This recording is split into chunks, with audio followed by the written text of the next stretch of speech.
है वो अपडेटेड है? यस मैडम है। दिखाना मैडम।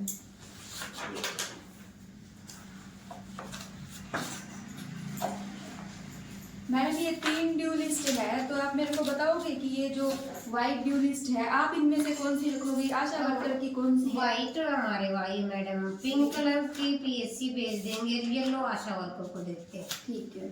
आप ये बताओ कि जो आपकी आज ये बच्चों को बुला कौन रहा है? घर से बच्चों को यहाँ पे कौन लेकर आ रहा है?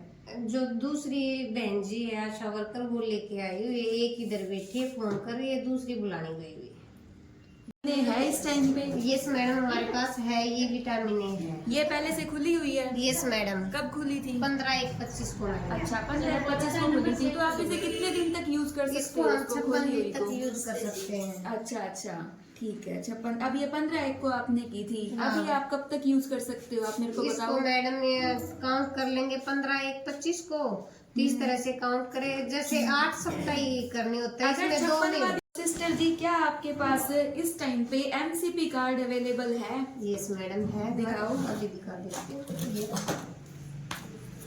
ठीक है।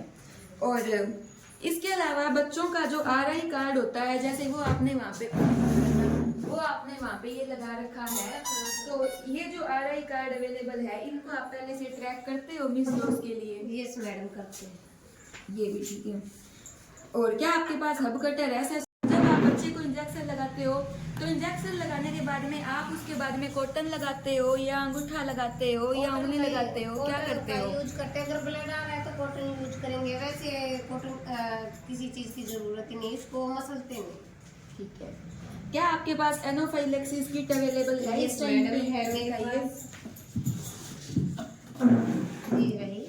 आप इसको ये बताइए, इसमें एड्रेनालिन की एक्सपायरी डेट क्या है? देख के इसकी मैडम मार्च 25 की है, मैं ऊपर ही लिख देती हूँ एक्सपायरी डेट। दिखाओ इसको।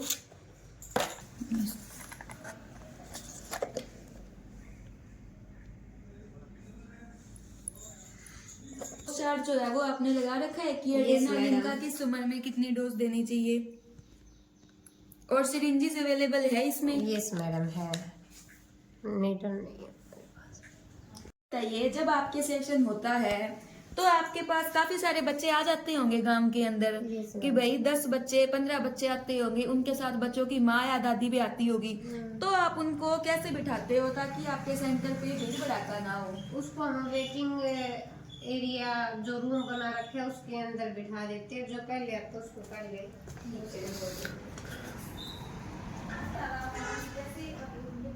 ये नेक्स्ट पॉइंट सिस्टर मैं आपसे ये पूछ रही हूँ कि अगर आपके पास जो वेटिंग एरिया है या जो वैक्सीनेशन एरिया है उसमें 2 पेशेंट है, मींस कि 2 बच्चे हैं, उनके बीच में कितना गैप होना चाहिए? 1 मीटर का मैडम। अच्छा लगभग 1 मीटर का होना चाहिए।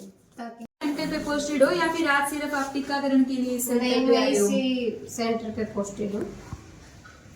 और ये जो आपके मोबिलाइजर है जो बच्चों को बुला के ला रहे हैं वो इसी सेंटर के हैं या कहीं बाहर से? इसी सेंटर के हैं।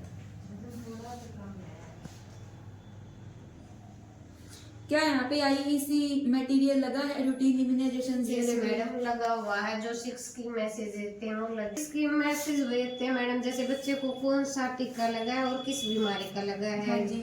और दूसरी बार है उस टीके लगने के बाद जो दुष्प्रभाव होते हैं उसके बारे में बताना। तीसरा ये अभी अगली बार कब और कहाँ आना है।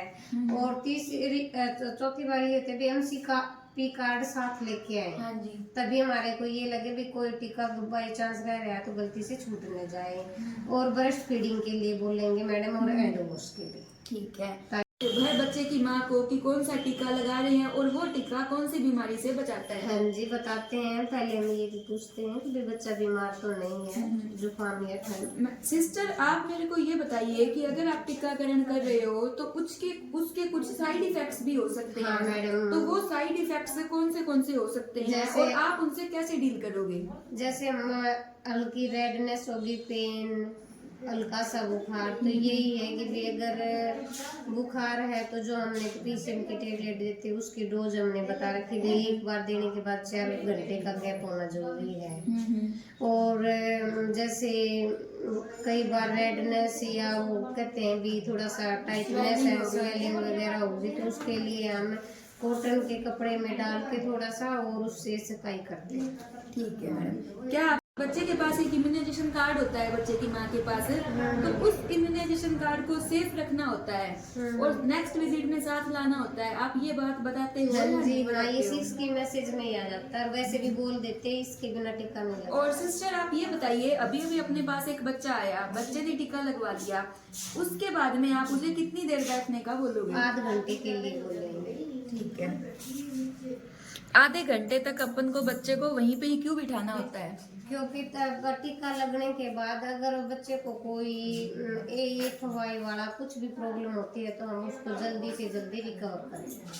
ठीक है। ये आप ये बताइए, ये जो वैक्सीन आपने ऐसे रख रखी है, तो इसको अपने किसी भी तरीके से रख सकते हैं या फिर इसकी भी कोई प्रॉपर टेक्निक है इन वैक्सीन को जचाने की भी? या फिर जैसे ये वैक्सीन आपने इसके ऊपर रखी है तो ये आपने यहाँ पे क्यों नहीं रखी, या फिर ये बाकी सारी आपने ऊपर क्यों नहीं रखी? इसका क्या रीजन है? इसको रखने का एक तरीका होता है जी। जैसे कुछ हीट सनलाइट के प्रभाव में खराब हो जाती है, तो उसको हम जैसे बीसीजी और एमआर होती है उसको हम इन होल के अंदर रखेंगे। अच्छा। वो 4 घंटे यूज कर सकते हैं हम।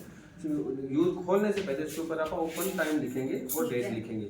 और जो ये ओपीवी होती है और रोटा होती है वो इसके आइस पैक के ऊपर रखी जाती है। उसके बाद जो सिमेट्री की जो दवाई है, जैसे हम सबसे पहले हेपेटाइटिस बी रखेंगे, उसके बाद जे रखेंगे, जे नहीं है तो अपने पास हम पेंटा रखेंगे, फिर पीसीबी रखेंगे, फिर एफआईपीवी, सबसे लास्ट में टीडी रखेंगे। इसको जचाने का ये तरीका है, जब एएनएम अपने हाथ से वैक्सीन लगा रही है ना, उनको ये पता चलेगा कि मेरी कौन सी वैक्सीन अब मेरे को उठानी है, कौन सी नहीं उठानी।